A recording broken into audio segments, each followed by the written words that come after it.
Man spends 39 years in jail for a gruesome crime. Then one detective checks the DNA.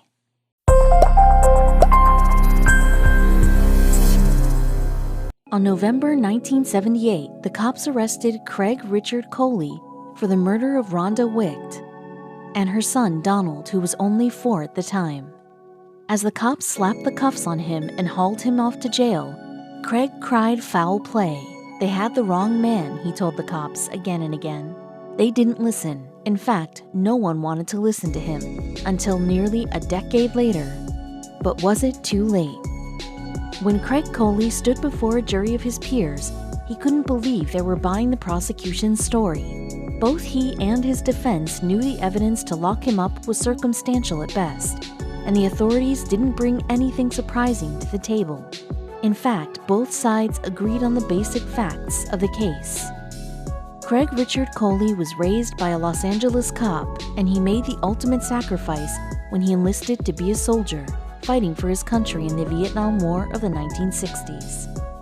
When he returned home in his mid-20s, he found himself in the same position as many other young ex-soldiers, with a new world view and nothing to do. But by his late 20s, Craig saw how he wanted his future to look. He aspired to become a restaurant manager, and the young kid worked 2 jobs at a couple of local California food joints to get the experience he wanted. Recently divorced, he kept his mind right by burying himself in work and a new budding interest. Craig fell in love with Rhonda Wicht, a hard-working single mom of a little boy named Donald. At the time, Craig was about 29 years old, and Rhonda was 22. With her toddler son to raise, Rhonda juggled work as a waitress and going to school to become a cosmetician. Challenged by her work ethic, Craig felt right around her. But after dating for 2 years, Rhonda and Craig called it quits. Though they still cared for each other and stayed in close contact, they were still so close, in fact, that Craig was even trusted to hold on to the key to Rhonda's apartment. Those who knew him weren't surprised. He was good to everybody. Friends knew Craig was always willing to lend a helping hand.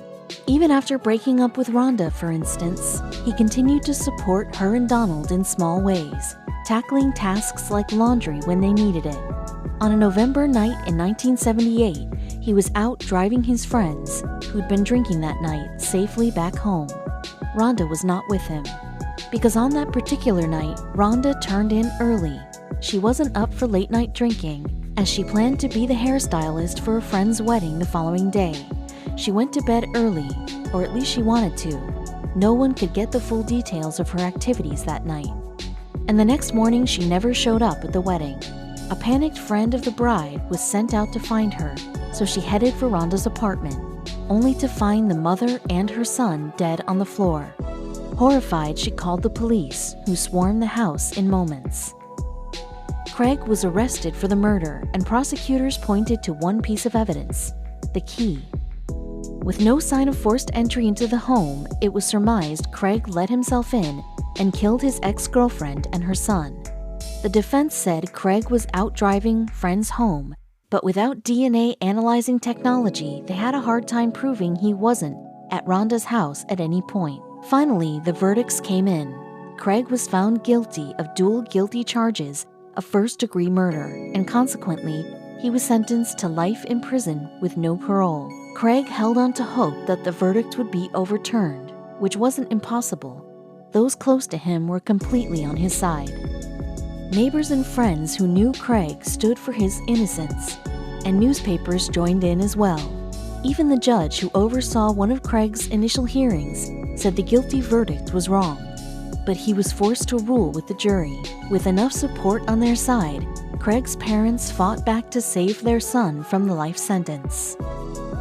Craig's parents loved and believed in their son, so they dug into all their savings, even taking a mortgage out on their home, to pay new investigators and lawyers to work on the case.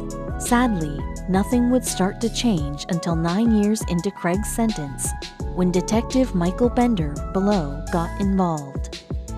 Detective Bender was a member of the Simi Valley Police Department, so he was familiar with the area, but he hadn't heard of Craig or Rhonda's murder. He was relatively new to the force at the time. In 1987, though, 9 years after Craig's arrest, A friend in the department shared the case with him. He was stunned. The way everything was handled was unjust. Back when the investigation was underway, crucial testimonies were considered not good enough and thus were ignored. Evidence leading to the true identity of Rhonda's killer was destroyed. Even Craig's solid alibi of hanging out with friends and driving them home was ignored, and this would have changed the case. Detective Bender sought out to free Craig Richard Coley, but his superiors, who were part of the original investigation, pushed him to let it go. They were so adamant about Detective Bender forgetting the case that they threatened to take away his job, so Michael Bender beat them to the punch and quit. Michael believed in Craig, especially after meeting him face to face. With years of experience on the force, Michael learned a lot about people.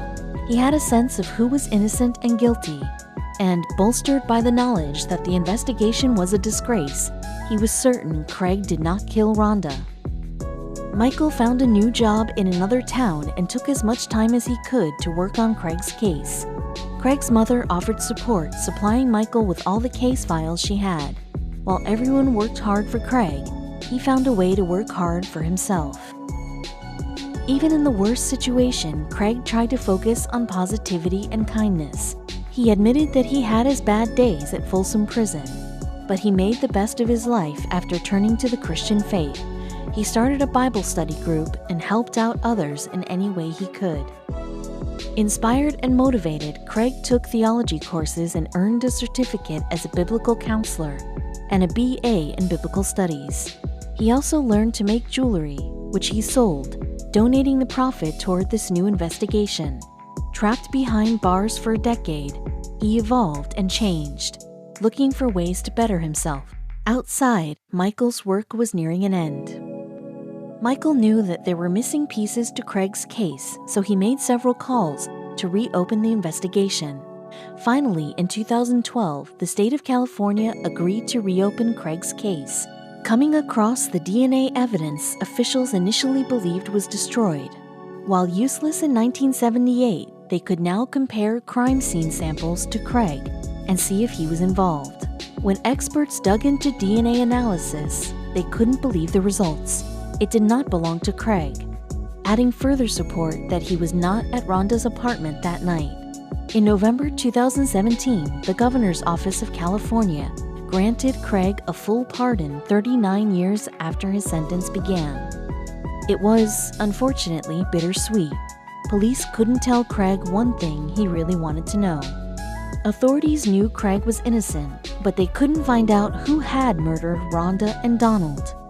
Now in his 70s, Craig was once again like a soldier home from war. He had a new world view and nothing to do. Michael picked him up from Folsom Prison and took him home, where he would begin again. As compensation for all the years lost and pain endured, the California Victim Compensation Board provided Craig $1.9 million, $140 for each day he was forced to live behind bars.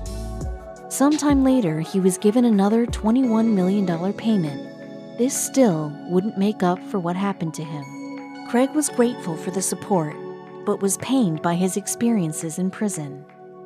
It was also hard knowing everything he missed in his life, including the passing of beloved parents.